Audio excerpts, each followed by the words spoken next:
नमस्कार, मी लक्ष्मण दातखळे. आपण पाहत आहात आपला आवाज. आपला आवाजमध्ये सर्वांचं मनापासून स्वागत. 16 नोव्हेंबर म्हणजेच राष्ट्रीय पत्रकार दिन. लोकशाही समाज व्यवस्थेत संसद, न्यायव्यवस्था, प्रशासनाबरोबरच वृत्तसंस्थांचा चौथा स्तंभ उत्तमरित्या तोलून धरण्याचे काम पत्रकार करत असतात. समाजाचा आरसा असणारे पत्रकार सक्षम समाज निर्मितीतही आपले मोलाचे योगदान देतात. कुटुंबापेक्षा समाजावर प्रेम करणाऱ्या पत्रकारांचे कार्य हे नेहमीच कौतुकास्पद आहे. आजही पत्रकार आपल्या लेखणीद्वारे समाजासमोर वास्तवतेचा सारीपाट मांडताना मोठमोठी आव्हाने पेलतात. पत्रकार समाजाच्या वेदना आणि व्यथा तळमळीने मांडण्याचे काम कोणतीही अपेक्षा न ठेवता उत्कृष्ट समाज निर्मितीसाठी सदैव कटिबद्ध असतात. अशाच प्रकारचे कार्य करणाऱ्या जुन्नर तालुक्यातील पत्रकारांचा आपला आवाज वाहिनीचे मुख्य संपादक अतुलजी परदेशी व कार्यकारी संपादक सुरेशजी वाणी यांनी आपला आवाज मुख्य कार्यालय येथे श्रीफळ व पुष्प देऊन सन्मान केला. यावेळी आपला आवाजचे कार्यकारी संपादक सुरेशजी वाणी यांनी पत्रकारांना पत्रकारिता करत असताना कोणकोणत्या समस्यांना सामोरे जावं लागत आहे हे जाणून घेतले आहे. यावेळी ज्येष्ठ पत्रकार दादा रोकडे, ज्ञानेश्वर भागवत, गाजरे, नितीन ससाने, अमोलजी थोरवे, इस्माईल सय्यद, सुमती डोंगरे, किरण वाजगे व राजीव ढोमसे आदी उपस्थित होते. नमस्कार, मी सुरेश वाणी पत्रकारांचं स्वागत करतो. आज राष्ट्रीय पत्रकार दिन आहे. ग्रामीण भागातील पत्रकारांना पत्रकारिता करताना खूप अडचणींना सामोरं जावं लागतं. ग्रामीण भागातील पत्रकारांना पत्रकारिता करीत असताना येणाऱ्या अडचणी जाणून घेण्याचा आज आपण प्रयत्न करत आहेत. माझ्यासोबत आज आहेत ज्येष्ठ पत्रकार ज्ञानेश्वरजी भागवत, त्याचबरोबर सुमती डोंगरे, त्याचबरोबर ज्येष्ठ पत्रकार दादा रोकडे, त्याचबरोबर इच्छूबाई आहेत. हे सगळे अतिशय ज्येष्ठ पत्रकार आहेत. 20-25 वर्षाचा पत्रकारितेचा अनुभव आहे. एखादी बातमी करताना जर सामाजिक बातमी केली, समाजाला त्या बातमीबद्दल चांगलं वाटतं, मात्र ज्या संस्थेबद्दल बातमी होते ती संस्था कारण नसताना वेगळ्या प्रकारचा आरोप करत असते. किंवा एखाद्या शासकीय विभागाची बातमी केली, कदाचित ती बातमी अधिकाऱ्याच्या विरोधात असते, अधिकारीही कारण नसताना वेगळे गैरसमज पसरवतात. माझ्यासोबत ज्येष्ठ पत्रकार ज्ञानेश्वर भागवत आहेत. भागवत साहेब, तुम्ही गेले 30-35 वर्ष पत्रकारिता करताय. कसं पाहता याकडे आणि तुमचा काय अनुभव सांगाल? आज मी तिला राष्ट्रीय पत्रकार दिनानिमित्त आपण सर्व आपला आवाजच्या माध्यमातून एकत्र झालो. त्याबद्दल मी सर्वांचं अभिनंदन करतो. आणि हा ग्रामीण भागातला पायंडा 1992 साली मी पत्रकारिता सुरू केली. त्यावेळेस जर्नलिझम कोर्स फार कमी होते, परंतु सकाळच्या माध्यमातून S.K. कुलकर्णी आमचे गुरु आहेत संपादक, त्यांच्याकडे मी थोडा अभ्यास केला. त्यांच्याकडे अभ्यास घेतला. इथं शिबिरात मी ते सहभागी झालो आणि तिथून हे धडे शिकताना बरेच अनुभव आले. पत्रकारितेची एक ओळ लिहिताना साधं 15 पैशाचं आपण पत्र लिहितो, पण तिथं त्या साध्या छोट्यावर त्या कार्डवर लिहिताना आपल्याला खूप काही असं विचारपूर्वक लिहावं लागतं. इथं अख्खे पेपर आपल्याला लिहायला लागतात. मी माझं साप्ताहिक आहे, मला 19 वर्ष झालेत या साप्ताहिकाला. भागवत साहेब, तुम्ही अतिशय चाणाक्षपणे तुमचं साप्ताहिक चालवत असता. राजकीय लोकांच्या विरोधातही तुम्ही सडेतोड लिखाण केलेलं आहे. एखादा काय अनुभव सांगाल की एखादी बातमी तुम्ही वस्तुनिष्ठ मांडलेली आहे, मात्र राजकीय पुढाऱ्यांकडनं तुम्हाला त्यांच्या त्रासालाही सामोरं जावं लागलं, एखादं उदाहरण काय सांगाल? अशी उदाहरणं बरीच झालेली आहे माझ्या कारकिर्दीत. कारण कधीकधी एका टिंबाचा म्हणजे अनुस्वार म्हणतो, तर तो अनुस्वार जर कुठं पडला तर त्याचा इफेक्ट काय होतो आणि पुढारी कसे आपल्यावर आक्रमक हे करतात आणि त्याचे खुलासे कसे द्यावे लागतात, तर याचे अनुभव मी खूप घेतलेले आहेत. आणि हल्लेही झालेले आहेत माझ्यावर, मी सहन केलेले आहेत. काही पोलीस स्टेशनमध्ये कंप्लेंट स्वीकारल्यात मी घेतल्यात, काही चालू आहेत केसेस माझ्या. सरकारी कार्यालयासंदर्भामधल्या आपण खूप बातम्या लिहिलेल्या आहेत. मग त्यामध्ये रेशनिंग असेल, रॉकेल असेल किंवा विविध विषय आपण समाजापुढे आणले आहेत. सरकारी कार्यालयामध्ये तुम्हाला काय अनुभव आला आहे, काय सांगाल? सरकारी कार्यालयांमध्ये आम्ही ग्राहक संरक्षणाचे मी पूर्व म्हणजे सदस्य आहे. बंधू माझा जोशी आमचे गुरु त्याच्यात. तर आम्ही सरकारी कार्यालयात कामासाठी गेलो, वार्तांकन करण्यासाठी गेलो, तर अनुभव आम्हाला फार खराब आहेत. कधी आम्हाला अधिकाऱ्यांनी चांगलं कधी समजूनच घेतलेलं नाही. वार्ताहर आला म्हणला का लगेच त्याला वेगळ्या नजरेने पाहायचं, त्याचा दुरुत्तर द्यायची. हे बरं, अधिकाऱ्यांची भूमिका बातमीदारांकडे पाहण्याची अशी का होते, याला कोण जबाबदार? याला जबाबदार तसं म्हटलं तर आपण थोडा विचार केला तर सरकारी अधिकाऱ्यांचे ते दोष त्यांनी ते लक्षात घ्यावेत. आणि पत्रकार हा काय समाजाचा आरसा आहे. त्याने तिथं जातो, तो वार्तांकनासाठी जातो, लोकांचे प्रश्न घेऊन जातो. मग त्या अधिकाऱ्यांनी त्याचं मतं कसं मांडावं, आपण लोकसेवक आहोत याचं भान ठेवूनच त्यांनी तिचं वागणूक दिली पाहिजे समोरच्या. मॅडम, आज राष्ट्रीय पत्रकार दिन आहे. पत्रकारांवर नेहमी हल्ले होतात. सत्तेवर येणारी मंडळी सत्तेवर येण्यापूर्वी पत्रकारांना आश्वासन देतात की पत्रकारांसाठी संरक्षण कायदा अंमलात आणू, मात्र अद्यापही कोणी आणत नाही. कसं पाहता याकडे काय व्हायला हवं?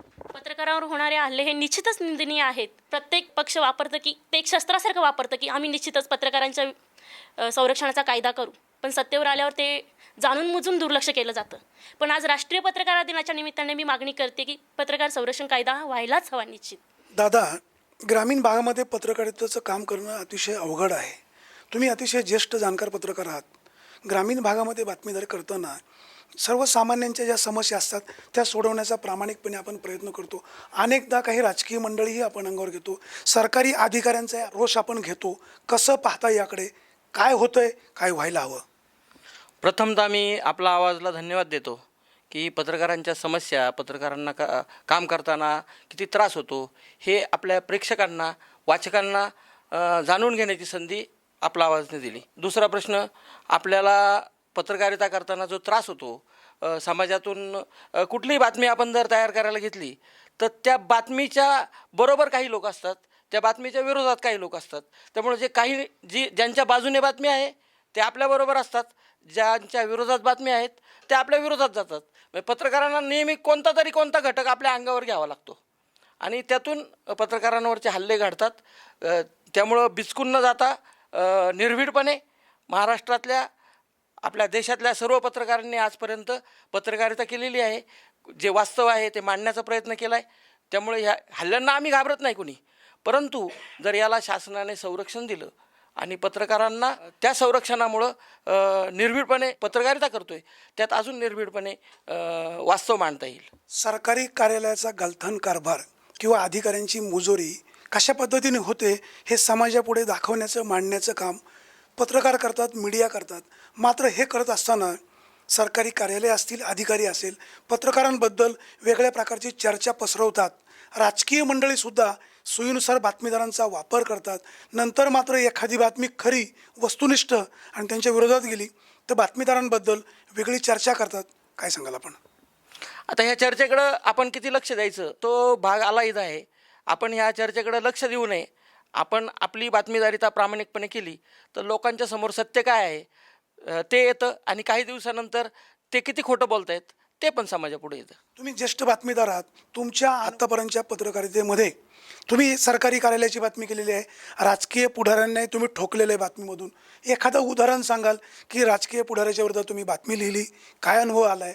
किंवा सरकारी विभागाच्या विरोधात सडेतोड लिखाण केलं आहे, काय अनुभव आला आहे? काय सांगाल? विरोधात लिखाण केल्यानंतर प्रत्येक बातमी मागे आपल्याला त्या बातमीला सामोरं जावं लागतं, त्याच्या विरोधकांना आपल्याला अंगावर घ्यावं लागतं. परंतु मी चांगला अनुभव सांगतो एक. ज्यावेळी धरणग्रस्तांचे प्रश्न होते आपल्या पश्चिम भागातल्या धरणांचे, तर त्यावेळी मी एक बातमी केली. एडगावचे धरणग्रस्त मला वाटतं शिरोली सुलतानपूर ह्या भागामध्ये गेले. तिथं खूप मोठ्या प्रमाणात काटेरी झुडपं, त्यांना खूप त्रास होता, त्यांच्या अनेक समस्या होत्या. त्या मी वर्तमानपत्रातून मांडल्यानंतर त्यावेळी मला वाटतं युतीचं सरकार होतं, त्यांनी मला पत्र पाठवून ह्या समस्या मांडल्याबद्दल माझे आभार व्यक्त केले आणि त्यानंतर त्यांना परत पुढं काय सुविधा दिल्या की नाही माहीत नाही, पण दखल नक्की घेतली गेली. त्यामुळं आपण पत्रकारिता करताना नकारात्मक भूमिका घेण्यापेक्षा हे सगळं चालणार नाही. बातमीदार हा नेहमी जे वाईट दिसतं समाजा पुढे आणण्याचा प्रयत्न करतो की ते चांगलं व्हायला पाहिजे. मग बेकायदा प्रवासी वाहतूक असेल, वाळू चोरी असेल, गैरधंदे असतील, अशा बातम्या स्पष्टपणे लिहून जनतेच्या पुढे आपण मांडत असतो. मात्र त्यातून ज्यांना मलिदा मिळतो असे अधिकारी मात्र नाराज होतात. जुन्नर हे अतिशय संवेदनशील शहर आहे. तुम्ही जुन्नर शहरामध्ये गेले 20-25 वर्ष पत्रकारिता करताय, काय सांगाल आपण? मी माझ्या बाबतीत आलेला एक अनुभव सांगतो. जुन्नर तालुक्यात एक अशी घटना घडली. एका शेतकऱ्याला सावकारी पाशातून मुक्त करण्यासाठी मी निलमताईंपर्यंत गेलो, शासन दरबारी गेलो. त्यानंतर त्याला न्याय देण्याचा प्रयत्न केला. दरम्यानच्या काळात काही घटकांनी त्या गोष्टीचा गैरफायदा उचलून त्या माणसाची जमीन विकत घेण्याचा प्रयत्न केला. त्याने आत्महत्या केली. आत्महत्या केल्यानंतर ती आत्महत्या दडपण्यासाठी जो प्रयत्न चालला होता तो मी दुसऱ्या दिवशी बातमी दिली वस्तुस्थिती सप्रमाण, आणि त्यामुळे तो उधळला गेला. त्यानंतर मला जो त्रास झाला अधिकारी वर्गाकडून, तुमचं नाव त्या याच्यात गुंतवू, हे करू, ती चिठ्ठी कुणी लिहिली वगैरे, असे अनेक प्रकार. पण आपण त्याला डगमगायचं काही कारण नाही. आपण आपल्या जागेवरती ठाम असतो. आपण आपल्या पद्धतीने त्याला सामोरे जात असतो. आपल्याकडे पुरावे असतात. आपण पत्रकार आहे, चौथा स्तंभ आहे, आपल्याला संरक्षण आहे, म्हणून आपण कुणाविरुद्ध विनाकारण काही लिखाण करू नये. तसं जर केलं, तसं नाही केलं तरी आपल्याला विरोध होतोच आहे, पण तसं केलं तर आपण अडचणीत येण्याचा जास्त संभव असतो. म्हणून शक्यतो वास्तववादी भूमिका स्वीकारून जे आहे त्याच्या विरोधात आपण लिखाण केलं पाहिजे. राजकीय मंडळीच्या विरोधात लिखाण करताना आपण स्पष्टपणे आपली भूमिका मांडतो. अनेकदा राजकीय मंडळी पत्रकारांना अडकवण्याचा प्रयत्न करतात. मग खंडणी मागितली म्हणून, पैसे मागितले म्हणून, ब्लॅकमेल केलं म्हणून, कसं पाहता याकडे काय व्हायला हवं? शासन आणि समाज यामधला दुवा पत्रकार म्हणून काम करतात, आणि हे काम करत असताना अनेक अडचणींना तोंड द्यावे लागते. त्यामध्ये मग पोलीस प्रशासन असो, महसूल विभाग असो, कुठलेही शासनाचे विभाग असू द्या, यामध्ये अडचणी पत्रकारांना येणारच आणि येत असतात. मात्र न घाबरता लोकांचे प्रश्न आणि जनतेला काय हवं आहे, कुठला त्रास आहे, याच्याबद्दल शासनापर्यंत आपला आवाज पोचवायला पाहिजे. आणि यासाठी पत्रकारांनी आपली भूमिका खंबीर ठेवून प्रामाणिकपणे पत्रकारिता केली तर कुठलाही त्रास होत नाही. पत्रकार संरक्षण कायदा करू असे सगळेच म्हणतात, मात्र सगळ्यांनीच या विषयाला बगल दिली आहे. पत्रकारांचं कुठं चुकतंय का सरकारचं कुठं चुकतंय, काय व्हायला हवं? शासन आज गेली अनेक वर्षापासून पत्रकारांना नुसते आश्वासन देत आहे. या आश्वासनामुळं आज होईल कायदा, उद्या होईल, परवा होईल, परंतु आजपर्यंत राज्य शासन असो, केंद्र शासन असो किंवा अजून कुठलं म्हणजे विभाग असो, त्यांनी आजपर्यंत पत्रकार संरक्षण कायदा केलेला नाही. आणि हे त्यांनी करावं यासाठी आमची सगळ्यांची आग्रहाची मागणी आहे. पत्रकारितेचा वसा चालवणं सोपं नाही, मात्र सगळेच पत्रकार प्रामाणिकपणे काम करतात. एखाद्या पत्रकाराकडनं चुकही होत असेल, जो चुकत असेल त्याच्यावर निश्चित कारवाई व्हायला हवी. मात्र जे पत्रकार चांगलं काम करतात त्यांच्या पाठी समाजाने उभं राहायला हवं. मीडिया हा लोकशाहीचा चौथा स्तंभ मानला जातो आहेच. आज मात्र पत्रकारितेकडे किंवा बातमीदारांकडे एक वेगळ्या नजरेनं पाहिलं जातं. आपण एक ज्येष्ठ पत्रकार आहात, काय सांगाल? आज सर्वप्रथम आपण जो हा उपक्रम घेतला त्याबद्दल आपल्याला शुभेच्छा देतो आणि सर्व पत्रकारांना पत्रकार दिनाच्या शुभेच्छा देतो. काय होतं की पत्रकारांबद्दल बरेच गैरसमज आहेत. त्याला काय अंशी पत्रकारसुद्धा जबाबदार आहेत. काय आलं आता कॉम्पिटिशनच्यामुळं पेपरच्या पत्रकारांची संख्या खूप वाढलेली आहे. पोलीस स्टेशनला गेलं, कचेरीत गेलं, शासकीय कार्यालयात गेलं तर ते म्हणतात आत्ताच हा येऊन गेला, तो येऊन गेला. तालुक्यामध्ये आत्ता 40 ते 50 पत्रकार आहेत. पत्रकारांची संख्या वाढणं हा एक आपण वेगळा विषय गृहीत धरू. मात्र पत्रकारांना आज म्हणावा असा सन्मान मिळत नाही. पत्रकारांची काही चूक नसताना कसं पाहता याकडे काय व्हायला हवं? पत्रकार हा बातमी मिळवण्यासाठी धडपडत असतो, त्याला सत्य समाजापुढं आणायचं असतं. कधी कधी मात्र बातमीदारांना बातमी मिळवताना खूप त्रास होतो. आपण एक ज्येष्ठ पत्रकार आहात, काय सांगाल? आता परवाचं सांगतो पत्रकारांना किती त्रास होतो. आमदारांचं जे मारहाणीचं प्रकरण झालं, 4 वाजता ती घटना समजली. 4 वाजेपासून त्या घटनेचा फॉलोअप रात्री 11 वाजता पोलीस स्टेशनकडनं बातमी मिळाली अधिकृत. त्याच्यापुढं ती लिहिली, हे केली. घरी येण्या 12 वाजले, म्हणजे 4 ते 12 एका बातमीसाठी. त्याच्यामुळं मग ते फॅमिलीकडे दुर्लक्ष होतं, स्वतःच्या याच्याकडे दुर्लक्ष होतं, जेवण नाही, काय नाही. 4 वाजेपासून सगळेच पत्रकार होते जुन्नरमधले. 12पर्यंत तिथं थांबायला लागलं. 12 वाजता सगळेजण घरी गेले एका बातमीच्या. दुसऱ्या दिवशी बातम्या आल्या. लोकांना फक्त बातमी आली, पण ह्याच्यापासून किती त्यांना आहे जाणं येणं त्रास. आणि काय झालं आता पत्रकारांची संख्या वाढल्यामुळं मग लोकप्रतिनिधी असतील, तुमचे शासकीय अधिकारी असतील, यांचं म्हणणं आम्ही किती जणांना फेस करायचं. पत्रकार ग्रामीण भागामध्ये पत्रकारांना सन्मानाची वागणूक मिळत नाही. पत्रकारांना शासनाकडूनही कुठल्याही प्रकारच्या सोयीसुविधा मिळत नाही. बातमीदार जर रिटायर झाला किंवा त्याचं वय झालं, त्याला ना कुठली पेन्शन, तो अगदी शेवटच्या क्षणापर्यंत जोपर्यंत शक्य आहे तोपर्यंत प्रामाणिकपणे लिखाण करतो. मात्र ना समाज त्याच्याकडे नीट बघत, ना शासन त्याच्याकडे नीट पाहत. कसं पाहता याकडे, काय व्हायला हवं? आता पत्रकार संरक्षण कायदा झाला पाहिजे हेच अगदी गरज आहे सध्याची. परंतु शासनाचं आता हे म्हणणं आहे की पत्रकार कोणाला म्हणायचं. अनेकदा लोक असं म्हणतात की पत्रकारांना संरक्षणाची काय गरज आहे, काय नेमकी गरज कशासाठी आहे? राजकीय लोकांकडनं समजा दमदाटी होत असेल, वेळप्रसंगी मारहाणी होत असेल, याच्यासाठी कायद्याचं संरक्षण गरजेचं आहे. जसं बाकी अधिकाऱ्यांना आहे, लोकप्रतिनिधींना आहे, त्याचं गरजेचं आहे ते, आणि ते शासनाने देणं आवश्यक आहे. पण आता त्या स्तरावर चालू आहेत घडामोडी. संरक्षण मिळालं पाहिजे कायद्याने. म्हणजे काय होतं, अजून जे आत्ता करतातच आहेत, अजून निर्भीडपणे करता येईल. एक भीती राहते, उद्या काय होईल, कोण काय म्हणेल, कोण काय म्हणेल. सर्व बाजू सांभाळून हे करायला लागतं. राजकारणी मंडळी पत्रकारांना वाटून घेतात. हा ह्या गटाचा, तो त्या पक्षाचा, असा एक गैरसमज होतो. पत्रकार हा कोणाचाही नसतो, तो समाजाचा असतो. सत्य जनतेसमोर आणण्याचा त्याचा प्रयत्न असतो. राजकीय मंडळी सोयीनुसार असा अर्थ का काढतात आणि ते कितपत योग्य आहे? राजकीय लोकांचं असतं की त्याच्यामध्ये कसं आहे की तो आपल्याला सोयीने आपल्या बातम्या आल्या पाहिजेत, आपलं हे केलं पाहिजे, ते असे वाटून घेतात. पत्रकार किंवा पेपर कुठल्या पक्षाचा नसतो. परंतु राजकीय लोक आणि पत्रकारांनी आता ठरवलं पाहिजे की आपण किती वाहवत जायचं किंवा कोणासाठी किती हे करायचं. पत्रकारांचा राजकीय मंडळीकडनं वापर केला जातो अशी एक सर्वसामान्यांमध्ये चर्चा होते. काय वस्तुस्थिती असते? राजकीय लोक समजतात की हे पत्रकार आपले आहेत, हा आपला आहे, आणि त्याच्यामुळं त्याचं ते काही समज होतात, गैरसमज. पत्रकार हा लोकशाहीचा चौथा स्तंभ आहे. हा चौथा स्तंभ मजबूत राहिला तर जगामध्ये, समाजामध्ये, लोकांमध्ये ज्या चुकीच्या प्रथा चालतात ह्या निश्चित याला पायबंद बसू शकतो. पत्रकारांना संरक्षणाची यासाठी गरज आहे की एखादी बातमी, एखादं पोलखोल जर बाहेर काढलं तर काही राजकीय मंडळी, गुंड मंडळी त्रास देतात. यासाठी पत्रकार संरक्षण कायदा असायला हवा, याबद्दल कोणाचंच दुमत असायचं कारण नाही. मात्र सगळीच राजकीय मंडळी याकडं बगल देतात. काय सांगाल आपण? एकदम बरोबर आहे तुमचं की ज्या वेळेस अशी काही घटना घडते की पत्रकारांना ब्लेम केलं जातं की एखादी आपण बातमी दिली, त्याच्यानंतर बऱ्याच अंशी काय होतं की आपण सत्य बाजू ज्यावेळेस मांडतो त्यावेळेस ती प्रत्येकालाच रुचल अशी नाही, कारण सत्य कटू असतं बऱ्याच वेळा. त्याच्यामुळं ती बातमी आपल्या फेवरमध्ये नाही किंवा आपल्या बाजूने नाही, आपल्या विरोधात आहे, याचा राग कुठंतरी मनात त्या व्यक्तीच्या राहतो. त्याच्यामुळं पत्रकारावर हल्ले होतात. आणि मी थोडंसं वेगळ्या विषयावर असं बोलेल की ज्यावेळेस डॉक्टर संरक्षण कायदा होतो, डॉक्टरांना मागे जसा संरक्षण कायदा झाला, तर त्याच्यातून एक असा गैरसमज कदाचित तो असेल की डॉक्टर समजा वर राहतात, निवासस्थान त्यांचं वर असतं, खाली त्यांचं OPD असते किंवा त्यांचं हॉस्पिटल असतं.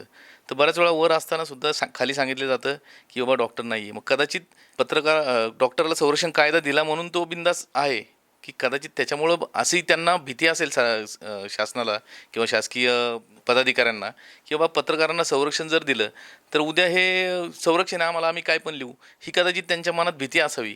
म्हणून ते पत्रकार संरक्षण कायदा करत नाही की काय, अशी शंका मला या ठिकाणी उपस्थित करावीशी वाटते.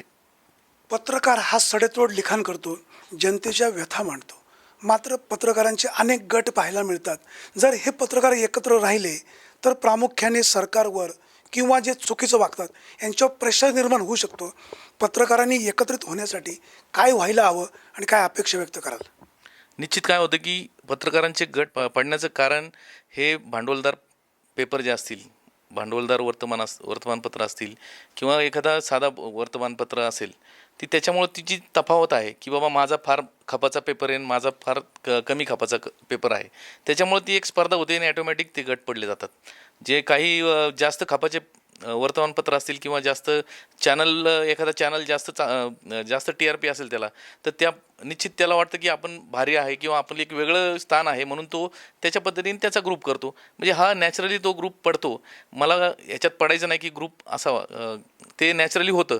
परंतु जर एखाद्या वेळेस एखाद्या पत्रकारावर किंवा साध्या एखाद्या वार्ताहरावर जर हल्ला झाला किंवा त्याला त्रास झाला तर निश्चितपणे ही सर्व मंडळी एकत्र येतात आणि ती आली पाहिजे की ज्यावेळेस ही एकत्र ताकद दिसेल तर त्यावेळेस असा तुमच्यावर हल्ला करण्याचा कोणी प्रयत्न करणार नाही. ग्रामीण भागामध्ये पत्रकारितेचं काम करणं अतिशय अवघड आहे.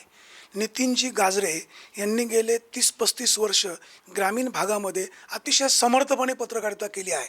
त्यांना अनेक चांगले वाईट अनुभव आलेले आहेत. अतिशय ज्येष्ठत्वाने त्यांनी राजकारणी मंडळींनाही सोडलेलं नाही.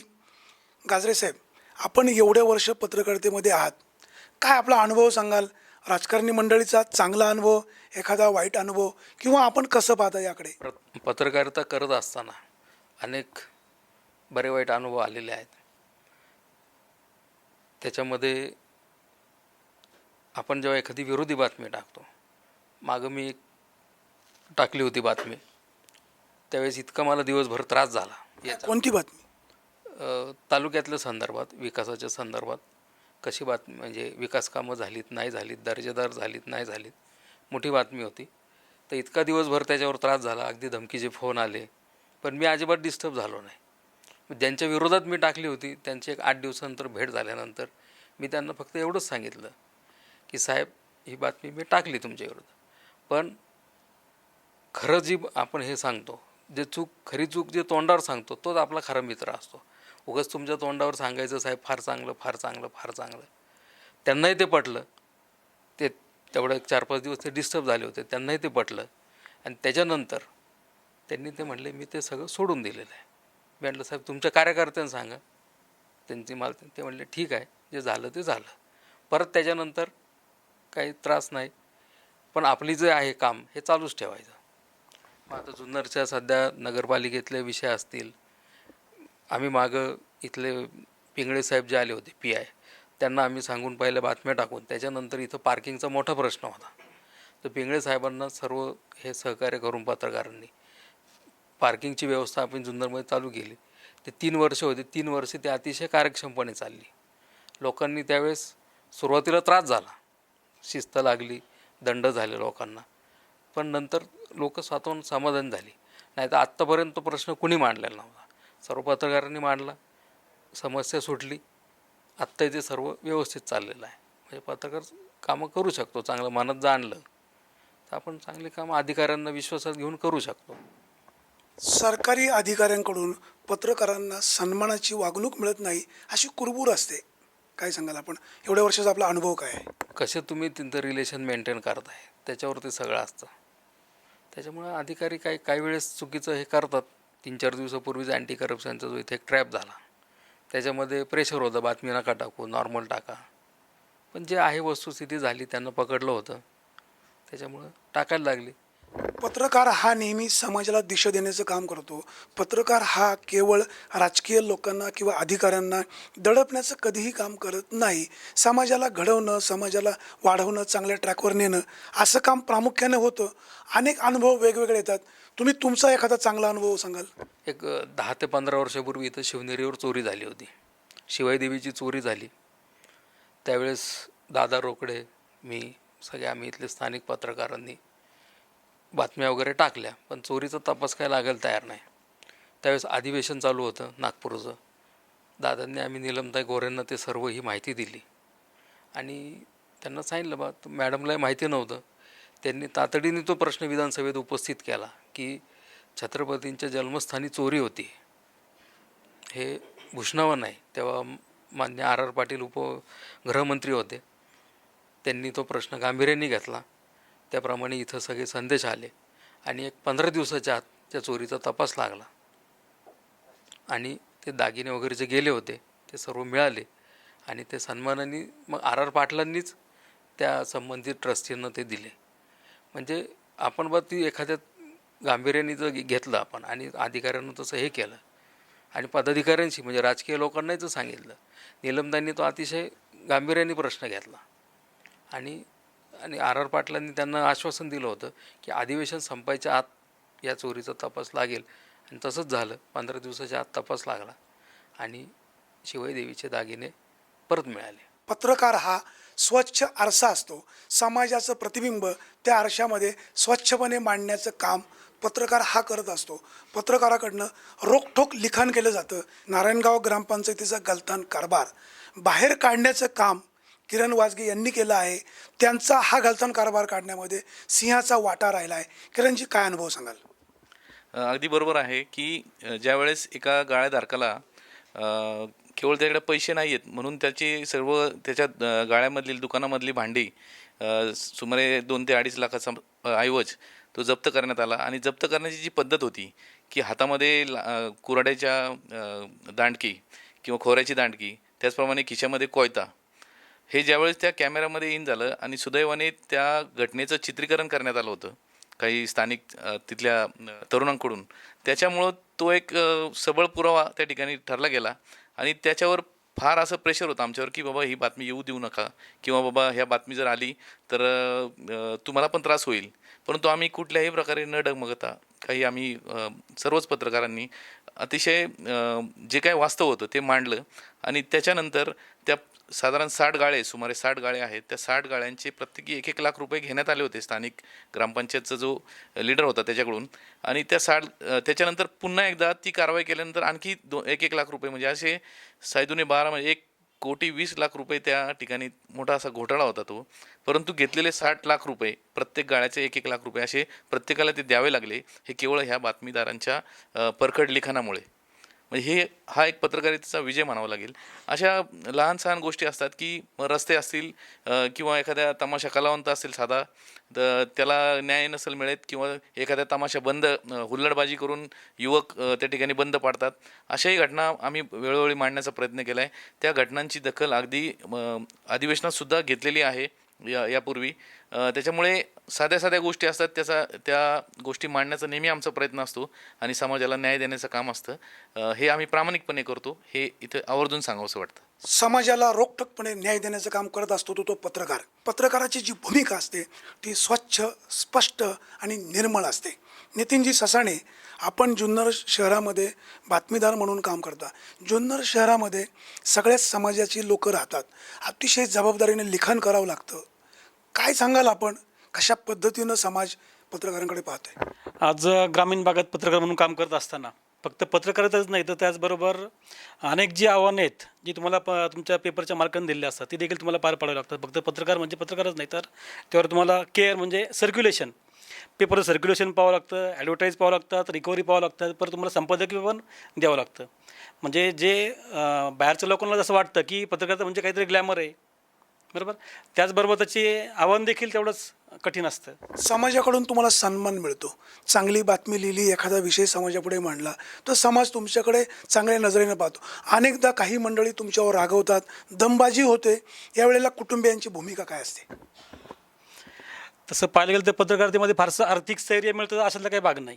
बऱ्याचशा वेळा लष्कराच्या भाकरी तुम्ही बाजारला जाता, अशा देखील कुटुंबाची भावना असू शकते. आता एखाद्या व्यक्तीची बातमी केली किंवा एखाद्या संस्थेची बातमी केली, एखाद्या पक्षाची जरी बातमी केली, बरोबर, तर त्याच्या विरोधात देखील बोलणारे लोक असतात. नाही, ज्या वेळेला तुम्ही बातमी स्पष्टपणे लिहिता, वास्तव समाजापुढे आणता, राजकीय मंडळी कधी कधी दमबाजी पण करतात, आपल्यावर कारण नसताना एक प्रेशर पण येतं, अशा वेळेला कुटुंबाची भूमिका काय असते, काय असायला हवी, आणि आपली त्यावेळेस आपलं मत काय असतं? एखाद्या व्यक्तीच्या विरोधात जरी बातमी केली किंवा पक्षाच्या विरोधात जरी बातमी केली, समजा त्याच्या विरोधात जरी बातमी असल्यामुळे त्यांनी काही समजा धमकी दिली, काही फोन केला, तर पण त्या गोष्टींना आता आजच्या युगात पत्रकारिता युगामध्ये तुम्हाला सामोरं जावं लागणार आहे. घरच्यांनी देखील त्या प्रकारे मानसिकता आपल्याला तयार करून घ्यावी लागते. आपल्याला जर पेपरमध्ये काम करायचं आहे. पत्रकारितेमध्ये म्हणजे प्रिंट मीडिया असेल, इलेक्ट्रॉनिक मीडिया असेल, खूप स्पर्धा सुरू झालेली आहे. लोकांना इन्स्टंट हवं असतं. एखादी घटना घडली त्याची बातमी लगेच झाली पाहिजे, अशीच लोकांची अपेक्षा असते. काय वाटतं आपल्याला, काय सांगाल? सोशल मीडियामुळे इलेक्ट्रॉनिक चॅनल असतील किंवा तुमचे प्रिंट मीडिया असतील, बरोबर, सोशल मीडियाच्या माध्यमातून सर्वप्रथम मीडियाच्या अगोदर लोकांपर्यंत बातमी पोहोचते. एखाद्या कार्यक्रमाचे फोटो असतील किंवा त्या कार्यक्रमाचे काही व्हिडिओ शूट्स असतील ते लोकांपर्यंत अगोदर पोहोचत आहेत. त्या तुलनेत पूर्वीपेक्षा आता काम सोपं झालं. परंतु प्रिंट मीडियाचं काम करत असताना इलेक्ट्रॉनिक मीडियाची बातमी लोकांना लगेच दिसते. प्रिंट मीडियाला जी दुसऱ्या दिवशी जी बातमी येणार आहे त्या बातमीमध्ये काहीतरी वेगळे पण देण्याचा प्रयत्न त्या प्रिंट मीडियामधल्या पत्रकाराला करावा लागतो. बातमीदार हा केवळ राजकीय किंवा गुन्हेगारांच्या विरोधातच काम करतो असं नाही, तर शेतकरी वर्गाला सुद्धा न्याय देण्याचं काम बातमीदार हा करत असतो. शेतकऱ्यांना दिशा देण्याचंही काम बातमीदाराकडनं घडत असतं. शेतकऱ्यांना न्याय मिळत नसेल, शेतकऱ्यांच्या मालाला बाजारभाव मिळत नसेल, तर त्याही ठिकाणी आवाज उठवण्याचं काम बातमीदार करत असतो. आपल्यासोबत एक ज्येष्ठ बातमीदार आहे. प्रामुख्याने शेतकऱ्यांच्या समस्या, शेतकऱ्यांचे प्रश्न मांडण्याचा त्यांचा नेहमीच प्रयत्न असतो. आज ग्रामीण भागामध्ये बातमीदारांना काम करताना खूप स्पर्धांना सामोरं जावं लागतं. अनेकांची बोलणी खावी लागतात. अधिकाऱ्यांचा अनेकदा बातमीदारांकडे पाहण्याचा दृष्टिकोन चांगला राहत नाही. राजकीय ही मंडळी सोयीनुसार बातमीदाराकडे पाहतात, अपेक्षा व्यक्त करतात. काय सांगाल आपण? वास्तविक पाहता पत्रकारिता हा समाजातल्या चांगल्या आणि वाईट ह्या दोन्ही गोष्टी समाजापुढं मांडण्याचं काम हा पत्रकार करत असतो. समाज काय म्हणतोय याच्याकडे पत्रकारानं जास्त लक्ष जर दिलं तर त्याचे प्रश्न नेहमीच वाढतच जाणार आहेत. पत्रकारितेला संरक्षण कायदा पत्रकारांना मिळायला पाहिजे, याबाबत दुमत असू शकत नाही. पत्रकारांना संरक्षण मिळालं, पण पत्रकार हा नेहमी स्वतःच्या मतावर ठाम असला पाहिजे. त्यांनी जे मत मांडले ते 100% विचारपूर्वकच मांडले याची खात्री करूनच त्याने ते समाजापुढं मांडलं पाहिजे. दुसरी गोष्ट, शेतकऱ्यांचे जे प्रश्न आहेत, शेतकऱ्याला कोणाचंही असं वैयक्तिक पाठबळ मिळत नाही. शेतकऱ्याच्या दृष्टीने बातमीदारी किंवा दुसरी कोणती बाब आपली समाजापुढं प्रकट करणं हा इथून मागं किंवा इथून मागच्या काळात शेतकरी मला बऱ्याचदा विचारतात का बातमी देण्यासाठी काही पैसे लागतात का. याचा जो लोकांमध्ये जनजागृती व्हायला पाहिजे ही पत्रकारितेच्या माध्यमातून मोठ्या प्रमाणावर केली गेली. ज्या शेतकऱ्यांनी चांगले चांगले उपक्रम राबवून आपल्या शेतात जास्तीत जास्त प्रमाणात मोठ्या प्रमाणावर उत्पादन घेतले, तसंच त्यांनी त्यातून समाजाला थोडासा बाकी शेतकऱ्यांनाही काही ज्ञान देण्याचा प्रयत्न केला आहे, ते समाजापुढं मांडण्यात जे समाधान आहे ते दुसरं कशात नाही. आपल्या शेतकरी बांधवांसाठी काम करत असताना मी शेतीच्या बाबत ज्यांनी चांगले उपक्रम राबवले तेही केलेत. दुसरी गोष्ट, शेतीमध्ये शेतकऱ्यांची फसवणूक होते. वास्तविक पाहता बऱ्याचदा कंपन्यांकडून शेतकऱ्याची फसवणूक होते.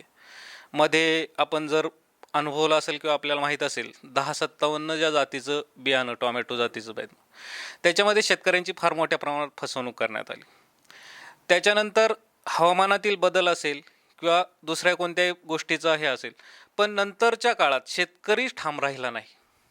ज्या शेतकऱ्यांची फसवणूक झाली होती त्या शेतकऱ्यांना कंपनीच्या माध्यमातून तुटपुंज्या प्रमाणात भरपाई देण्यात आली व त्या बाबीत पत्रकार हा पूर्णपणे डावलला गेला.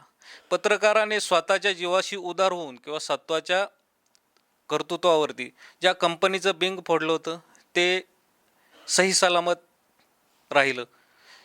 त्यांनाही काही त्याबाबत कुठेही त्यांच्याबाबत याचिका दाखल झाली नाही किंवा झाली असेल तरी ती शांत करण्यात आली. शेतकरी त्याचा फायदा घेऊन बसला किंवा शेतकऱ्याला थोड्याशा पैशात कंपनीकडनं आमिष दाखवून खुश करण्यात आलं.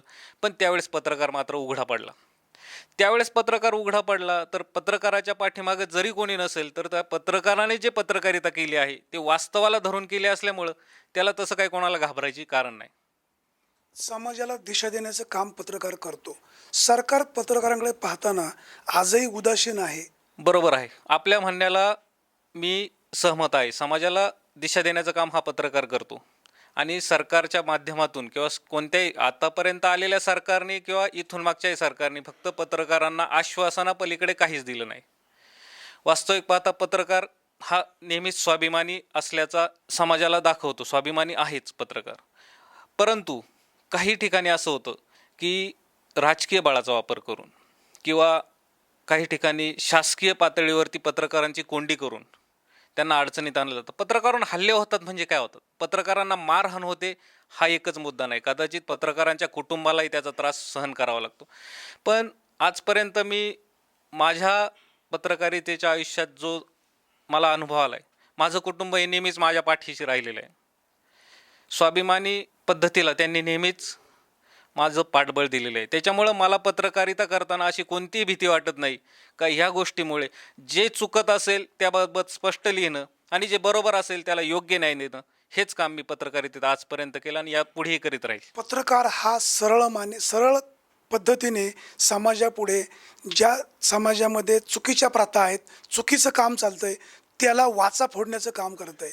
समाजामध्ये ज्या चुकीच्या प्रथा चालतात किंवा काही गुंडशाही होते, राजकीय मंडळी समाजाला बिथरवण्याचं काम करतात, त्यांना ट्रॅकवर आणण्याचं काम निस्पृहपणे सरळपणे करत असतो. आज राष्ट्रीय पत्रकार दिन आहे. या पत्रकार दिनाच्या निमित्त पत्रकारांच्या काय व्यथा आहेत, कशा पद्धतीनं पत्रकार काम करतो हे समजून घेण्याचा प्रयत्न आपला आवाजने केला आहे. आज राष्ट्रीय पत्रकार दिन आहे. आपण सर्व जाणता की पत्रकारांच्या विविध समस्या अनेक प्रकारे आपण मांडलेल्या आहेत. अनेक प्रकारे आपण त्याचा उहापोह देखील केलेला आहे. गेले अनेक वर्ष, सुमारे 20 वर्षापेक्षा जास्त कालावधी या पत्रकारितेमध्ये ज्यांनी घालवला ते ज्येष्ठ पत्रकार आदरणीय सुरेशजी वाणी हे आपला आवाजचे कार्यकारी संपादक आहेत. मी त्यांना विचारेल की खऱ्या अर्थाने पत्रकारितेच्या माध्यमातून आपल्याला आलेले अनुभव जर आम्हाला शेअर केले आपला आवाजसाठी तर बरं होतील. वाजगे साहेब, मी पहिलं तुमचं स्वागत करील की तुम्ही अतिशय योग्य प्रश्न विचारला. गेले 25-30 वर्ष या क्षेत्रामध्ये मी आहे. मला अनेक प्रसंगांना सामोरं जावं लागलं. अनेक राजकीय मंडळींचेही आरोप प्रत्यारोप मला सोसावे लागले. केवळ मी सत्य आणि सत्य समाजापुढं मांडलं म्हणून मी आज टिकून आहे. अनेकदा राजकीय मंडळी असतील, सहकारी क्षेत्रातील मंडळी असतील, यांच्याबद्दल जे परखडपणे लिहिलं त्यांनी अगदी पेपरच्या मालकांकडे जाऊनसुद्धा तक्रारी केल्या. मात्र आपण जर स्वच्छ आणि सरळ मार्गे जर वागलो तर कोणतीही अडचण येत नाही. तुम्हाला एक ताजं उदाहरण सांगेल. 4 महिन्यापूर्वी मावळपट्ट्यामध्ये आम्ही एक माती चोरी होते याची बातमी केली. ती बातमी करत असताना जे लोक माती काढतात त्यांचं म्हणणं घेतलं, अधिकाऱ्यांचं म्हणणं घेतलं, हे सगळं चॅनलवर दाखवलं. दुर्दैवाने मात्र आमच्यावर खंडणीचा गुन्हा खोटा दाखल होणार होता. सुदैवाने वस्तुस्थिती त्यांना कळाली. जे गुन्हा आमच्यावर दाखल करणार होते त्यांनीच नंतर काढता पाय घेतला आणि झालं ते गंगेला मिळालं. अशा पद्धतीने विषय सोडला. आज मी एक नक्की सांगेल की बातमीदाराने जर सरळ मार्गे स्वच्छपणे कोण काय म्हणतोय याच्यापेक्षा आपण काय करतोय असं जर काम केलं तर मला वाटत नाही कोणत्या प्रकारच्या अडचणी येतील. एक निश्चितपणे सांगेल की पत्रकारांना संरक्षण कायद्याची गरज आहे. राजकीय मंडळी काय करतात, मुखी बिचारी कोणी हाका अशा पद्धतीनं बातमीदारांना फक्त वापरून घेतात. सत्तेवर आले पाहू करू नंतर करतो मात्र काहीच करत नाही. राज्यकर्त्यांनी आता तरी जागं होऊन पत्रकार संरक्षण कायदा करावा असं मला ठामपणे वाटतं. निश्चित वाणीसाहेब, आपण मांडलेले विचार अतिशय उद्बोधक आहेत आणि हे निश्चित आपल्या ह्या विचारातून प्रेरणा देणारे आहेत. यानंतर मी ह्या आपला आवाजच्या मुख्य संपादक जे आहेत अतुलजी परदेशी यांना विचारणार आहे की सर्वप्रथम आपला आवाज हा चॅनल आपण काढलात आणि याचं दिवसेंदिवस लोकप्रियतेच्या शिखरावर हा जातोय, तर याचं यशाचे गमक अगदी कमी वयात म्हणजे आपण हे केलेलं आहे, तर या सगळ्या याचा अनुभव आमच्याशी शेअर केला तर बरं होईल. निश्चितच किरणजी, सर्वप्रथम आज राष्ट्रीय पत्रकार दिनानिमित्त मी तमाम पत्रकार बांधवांना या राष्ट्रीय पत्रकार दिनाच्या आपला आवाज परिवाराच्या वतीने प्रथमतः शुभेच्छा देतो. आणि आपण जो प्रश्न केला आहे की आपला आवाजची निर्मिती किंवा आपला आवाजची जे काही या ठिकाणी दिवसेंदिवस प्रगती होते, या संपूर्ण प्रगतीला आपला आवाजचा जो चाहता प्रेक्षक वर्ग आहे तो आमची ज्यावेळेस प्रेरणा आहे. जे प्रत्येक वेळा आम्ही एखादी बातमी केली की तो प्रेक्षक आम्हाला सांगतो की आजची बातमी चांगली झाली, वाणी साहेबांनी अशी बातमी केली किंवा असा अँकर झाला, तुम्ही समाजासाठी ही बातमीदारी करत असताना समाजाला कितपर्यंत न्याय देऊ शकले हा त्या बातमीचा खरा अर्थानं एक हेतू असतो. आणि ज्यावेळेस एखाद्या घटनेला आपण खऱ्या अर्थानं न्याय देण्याचा प्रयत्न करतो आणि त्या घटनेला जर न्याय मिळाला तर आपल्याला त्या गोष्टीचं समाधान वाटतं. बातमीदार ज्या वेळेला बातमी करतो त्या वेळेला तो बऱ्याच वेळा आपला जीव धोक्यात घालून बातमीदारी करतो, बऱ्याच वेळा घरावर तुळशीपत्र ठेवतो. पण मात्र आता समाजाची ज्या वेळेला पत्रकारितेकडे पाहण्याची दृष्टी बदलते त्यावेळेस थोडासा खेद वाटतो की आज राष्ट्रीय पत्रकारिता दिन आहे आणि असं असताना आज या ठिकाणी आपण तालुक्यातले सगळेच पत्रकार बसलोय आणि आपणच एकमेकाला शुभेच्छा देतोय, या ठिकाणी पत्रकारांच्या व्यथा मांडून घेतोय. पण आज या समाजातले सर्वसामान्य घटक, एखादा माणूस, एखादा राजकारणी एकालाही असं वाटलं नाही की आज राष्ट्रीय पत्रकार दिनानिमित्त एखाद्या पत्रकार बांधवाला एखादा गुलाबाचं पुष्प द्यावं, एखाद्या त्याला आपण शुभेच्छा द्याव्या की जेणेकरून हा लोकशाहीचा चौथा आधारस्तंभ हा समाजातील प्रत्येक घटना समाजापुढे योग्य पद्धतीने मांडू शकेल, ज्याच्याने याचा उत्साह वाढेल. असं मात्र कोणीही करत नाही. ही खंत आज मला या दिवशी मात्र भेडसावत आहे. निश्चित अतुलजी, सडेतोड भूमिका म्हणजे आपला आवाज हेच आपण या ठिकाणी मांडण्याचा प्रयत्न केला आहे आणि तो छानपैकी मांडलेला देखील आहे.